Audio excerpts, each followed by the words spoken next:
गौतम बुद्ध के प्रिय शिष्यों में एक ऐसा भी था जो बहुत आलसी था, परंतु वे उसे भी उतना ही स्नेह करते थे जितना कि अन्य शिष्यों को। एक दिन गौतम बुद्ध ने उस शिष्य को एक कथा सुनाते हुए कहा, किसी गांव में एक ब्राह्मण रहा करता था। वह बड़ा भला आदमी था, लेकिन साथ ही काम को टाला करता था। वह ये मानकर चलता था कि जो कुछ होता है भाग्य से होता है। वह अपने हाथ पैर नहीं हिलाता था। वह बहुत आलसी था। एक दिन एक साधु उसके घर आया। ब्राह्मण और उसकी घरवाली ने उसका खूब आदर सत्कार किया। साधु ने चलते समय खुश होकर ब्राह्मण से कहा, तुम बहुत गरीब हो, लो मैं तुम्हें पारस पत्थरी देता हूँ। 7 दिन के बाद मैं आऊँगा और इसे ले जाऊँगा। इस बीच तुम जितना सोना बनाना चाहो उतना सोना बना लेना। ब्राह्मण ने पथरी ले ली और साधु चला गया।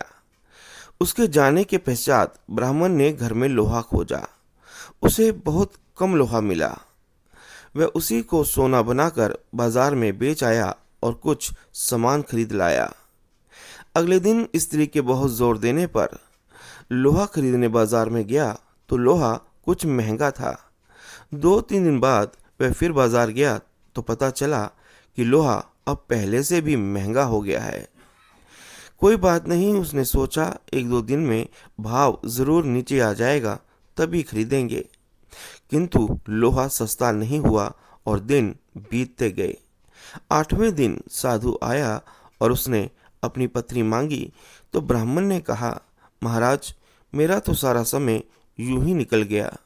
अभी तो मैं कुछ भी सोना बना नहीं पाया।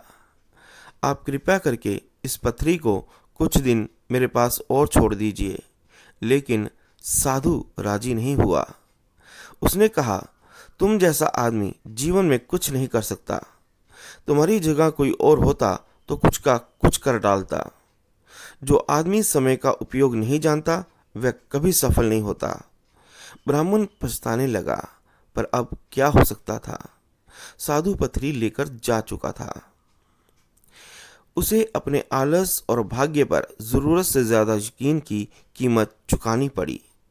इसलिए कहा जाता है कि आलस आदमी का सबसे बड़ा दुश्मन होता है। शिष्य अब बुद्ध के कहने का तात्पर्य समझ चुका था। उसने कसम खाई कि वह आज के बाद आलस को त्याग देगा। इसके पश्चात उसने कभी आलस नहीं किया। दोस्तों, आलस्य मनुष्य का सबसे बड़ा दुश्मन होता है। धन्यवाद।